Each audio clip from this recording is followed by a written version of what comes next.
Hi, this is Dr. Nick. I'm the Incrementalist here with incremental insights for a better business and a better health. And I'm Fred Goldstein with Accountable Health, here helping companies reopen and operate during the COVID pandemic. So, Nick, for this week, let's flow into an interesting topic, this whole idea of wastewater and being able to measure things in wastewater. I know you've been digging deep into this, so why don't you Oh my start God, how with that? many? What? Did you plan all of those? Digging in, flow in? Oh, it's just perfect, Fred. Thanks for all of those visuals as we talk about wastewater, which, yes, that's poop, urine, all of those things. So there's been a lot of work, and this is not completely new. Testing of wastewater. And here's the thing to know if you get the virus, if you have COVID-19 as a disease, you excrete the virus through poop, and we can track and trace that through sensing. And in fact, there's some history in this. There was a fascinating article that looked at this from an opioid crisis standpoint and said, could we start to monitor and see where we were seeing increasing instances of opioids based on the wastewater analysis? So people have been doing the same thing. There's a number of efforts. What was surprising to me, over 60 institutions are actually trying this, which I think is great news. But a couple of things to know about it. So first of all, it's a sort of group effort. It's a bit like group testing where you put everybody. So it's everybody's poop, and we're testing it, and it creates some challenges. So first of all, we don't fully understand the data. So on its own, great, we found the virus. That doesn't mean say, right, lock down the building, one. Two, our ability to get to this, a little bit challenging. I actually listened to a piece where people were crawling through the sewers and they were listening, waiting for the flush to catch something, which I have to say, God bless you if that's what you can do. And God bless the reporter for going down, because I don't think I would want to. Um, the problem with that is, well, great. So you just got that flush. That's just one individual's, and it's not really giving you. What you really need is some of these automated sampling systems. And, the smart people, I think, are using laparoscopic instruments, fiber optics, and running them down and going and testing. And in fact, what they're doing is automated sampling so that they keep taking samples throughout the day. So maybe you build up a sample that has been taken multiple times. And the more times you take it, I think the better.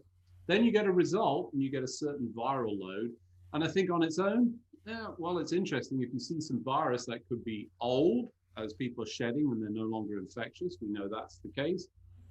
Could be new. So really, the value of this data comes from starting the program and monitoring. And if you can, monitoring from different groups. So if you can go into a building and see it from different sections, maybe you can do it by floor, maybe you can do it by building. Anything starts to give us more data. It's an early indicator. And that's good news, because then what does it do? It informs policy and activity that says, gosh, we need to go test. So we should have an active, proactive approach to it. So I think there's some value, but you've obviously got to have the access, you've got to have the equipment, and we've also got to have the testing capacity, and that still remains a problem in this country. Mhm. So I've seen where they're doing this at the large wastewater facilities, like monitoring a community, and now they're taking it into more precise locations.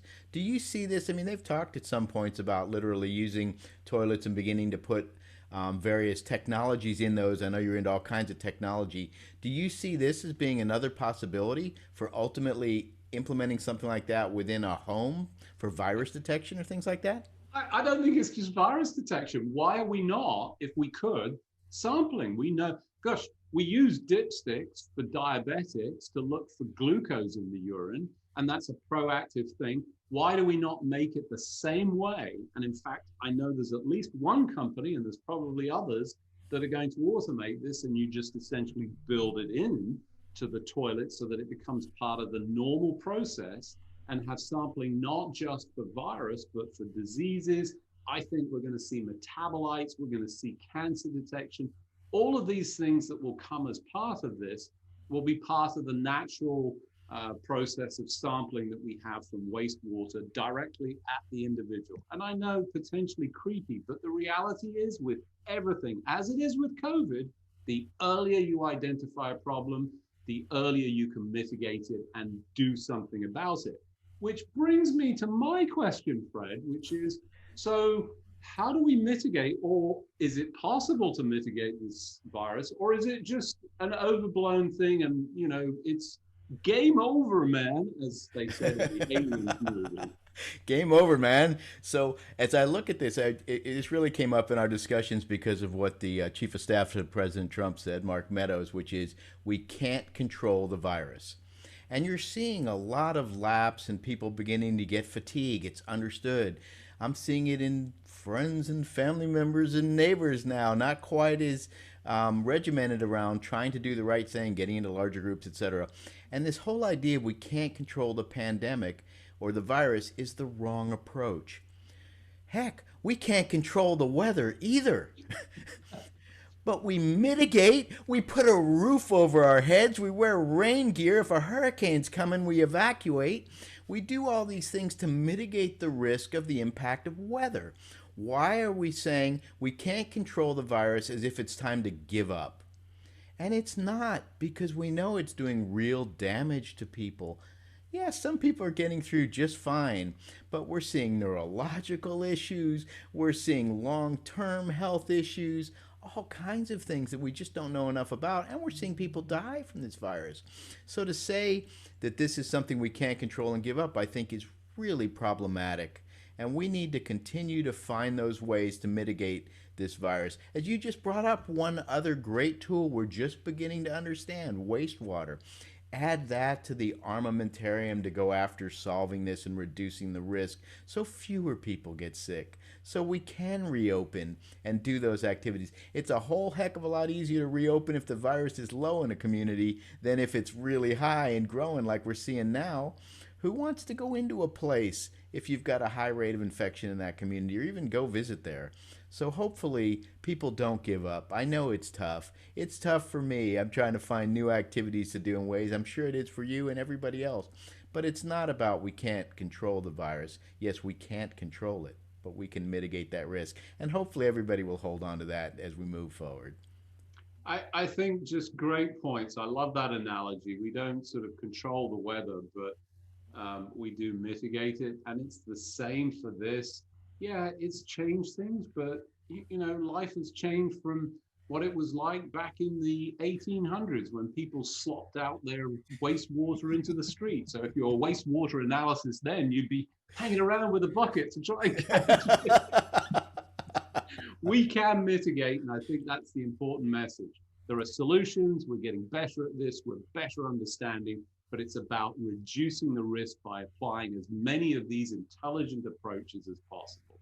And just in final point, to say it's okay because we have beds available for those who need it. Why do they need the hospital bed? We know we can keep people from getting this illness. Not Absolutely. perfectly, but definitely.